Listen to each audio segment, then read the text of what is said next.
My dear students, dear friends, and dear brothers and sisters, once again I welcome to all of you in Dr. Yash Chandra online classes for education. मेरे प्रिय विद्यार्थियों, प्यारे भाई और बहनों, प्यारे साथियों, प्यारे मित्रों, मैं आप सभी लोगों का doctor Yash Chandra online classes for education में बहुत बहुत स्वागत करता हूं। आप सभी लोगों का हार्दिक स्वागत है, हार्दिक अभिनंदन है। प्रिय विद्यार्थियों और प्यारे भाई और बहनों, आज की क्लास में इस वीडियो के अंतर्गत हम सभी लोग वैदिक कालीन शिक्षा प्रणाली की परीक्षा प्रणाली के बारे में चर्चा करेंगे कि वैदिक कालीन शिक्षा प्रणाली में परीक्षाएं कैसे होती थीं। What are the examination systems in Vedic era education period, या वैदिक पीरियड में, वैदिक इरा में जो एजुकेशन सिस्टम था, जो एजुकेशन था, जो शिक्षा प्रणाली थी, उसमें जो है एग्जामिनेशन सिस्टम कैसा होता था, परीक्षाएं कैसे ली जाती थीं।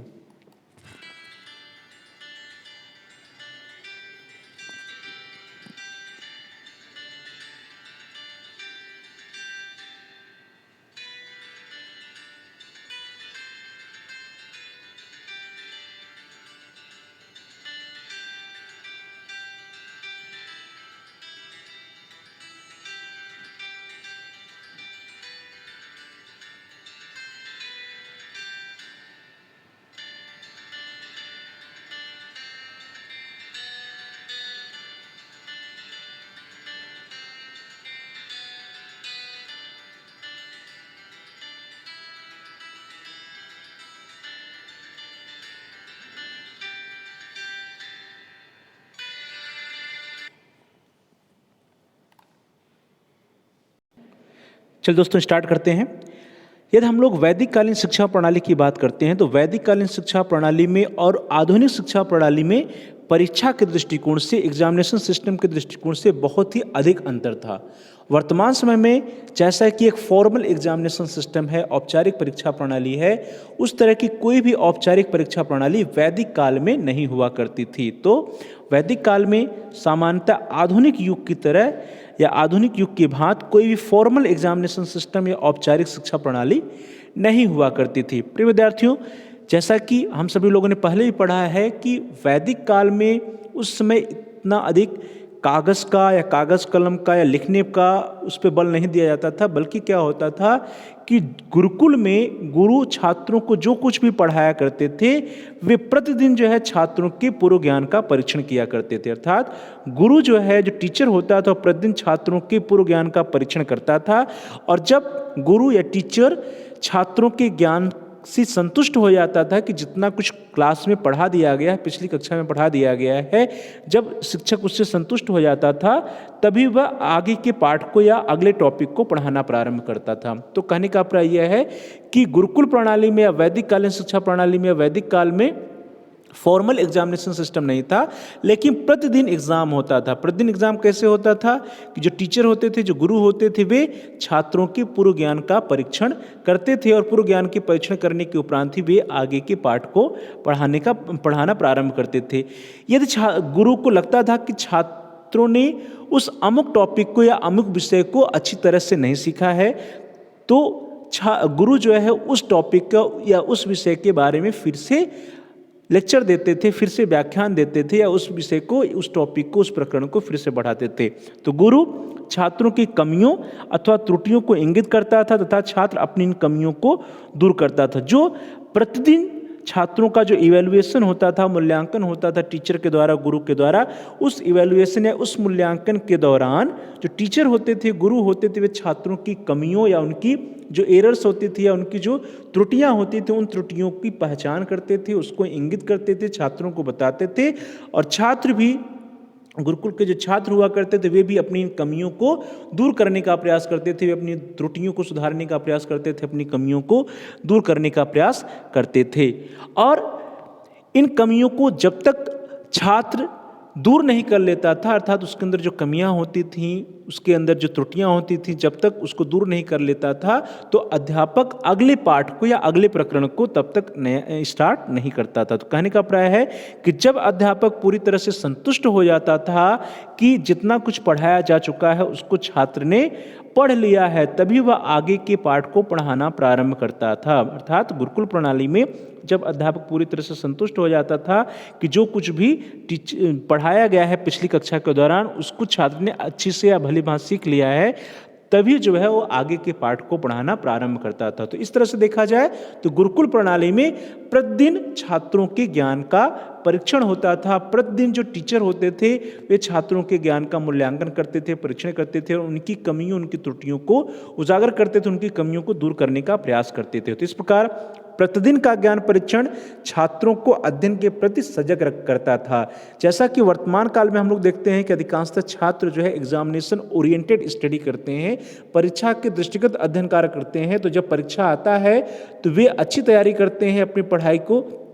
अच्छे से करना प्रारंभ कर देते हैं। लेकिन जब परीक्षाएं नहीं होती है तो उस समय छात्र जो है अपने अध्ययन में या अपनी पढ़ाई में लापरवाही बरतते हैं। तो गुरुकुल प्रणाली में ऐसा नहीं था, क्योंकि गुरुकुल प्रणाली में प्रतिदिन परीक्षा होता था। तो प्रतिदिन ज्ञान का जो परीक्षण होता था, जो एग्जामिनेशन होते थे, उससे छात्रों को यह फायदा होता था कि छात्र जो है नियमित रूप से अध्ययन करते थे, अर्थात छात्रों में नियमितता होती थी, रेगुलरिटी होती थी और रेगुलर रूप से या नियमित रूप से अध्ययन का कार्य करते थे। और छात्र कभी भी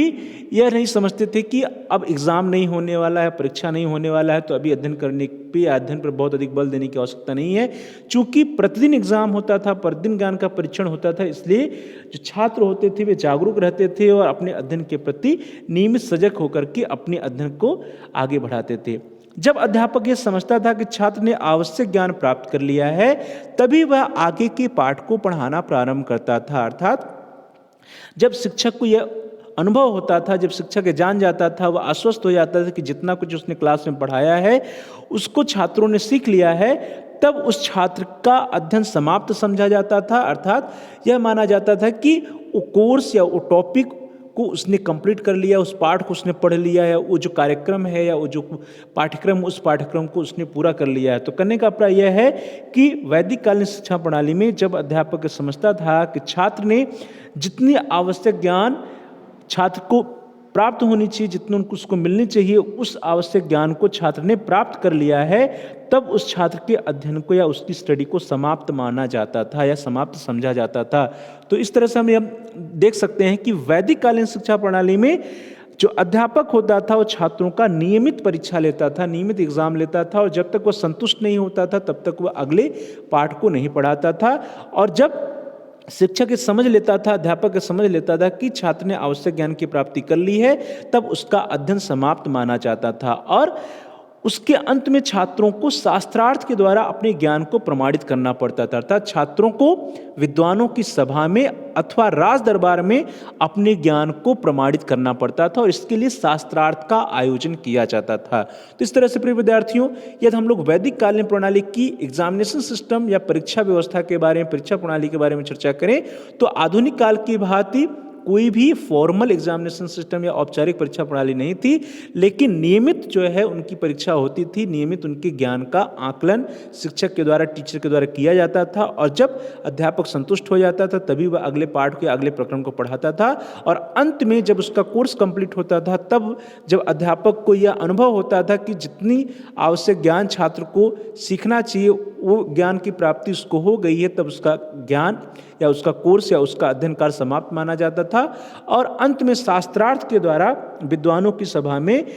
जो छात्र हुआ करते थे वे राज दरबार में अपने ज्ञान को प्रमाणित करते थे। वो अपने ज्ञान को वहाँ पे प्रमाणित करके उस उपाधि को धारण करते थे या प्राप्त करते थे। तो प्रिय विद्यार्थियों, इस तरह से इस क्लास में, इस वीडियो के अंतर्गत हम सभी लोगों ने चर्चा किया वैदिक कालीन शिक्षा प्रणाली की एग्जामिनेशन सिस्टम या परीक्षा प्रणाली की। Thanks for watching, thanks to all of you. Please like, share and comment on the video, also subscribe the channel. प्यारे भाई और बहनों, प्रिय विद्यार्थियों, प्रिय साथियों, आप इस वीडियो को लाइक करिए और इस वीडियो को अधिक से अधिक अपने फ्रेंड सर्किल में, दोस्तों के साथ, मित्रों के साथ शेयर करिए, जिससे कि वे इस वीडियो का लाभ उठा सकें और उनका भी अध्ययन कार्य सुचारू रूप से आगे बढ़ सके। और साथ ही साथ आप इस वीडियो पे कमेंट्स भी कर सकते हैं। कमेंट्स के द्वारा यदि आपका कोई बहुमूल्य सुझाव है या कोई प्रश्न है या कोई समस्या है तो उसको आप हम तक पहुँचा सकते हैं। हम आपके प्रश्नों का उत्तर देने का प्रयास करेंगे, आपकी समस्याओं का समाधान करने का प्रयास करेंगे और साथ ही साथ जो भी आपके बहुमूल्य सुझाव आएंगे उन सुझावों पर अनुपालन भी करने का हम प्रयास करेंगे। तो please like, share and comment on the video, also subscribe the channel.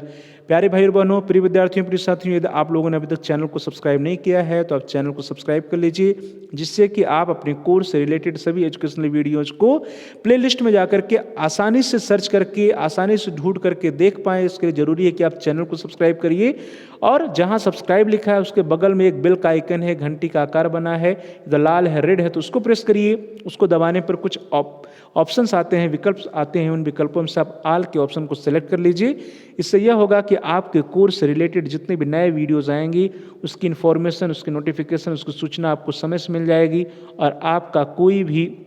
Video miss नहीं होगा और आपका अध्ययन कार्य इसी तरह से सुचारू रूप से आगे बढ़ता रहेगा। तो प्यारे भाई और बहनों, प्रिय विद्यार्थियों, प्रिय साथियों, thanks for watching, thanks to all of you. Please like, share and comment on the video. Also subscribe the channel and press the bell icon all. धन्यवाद।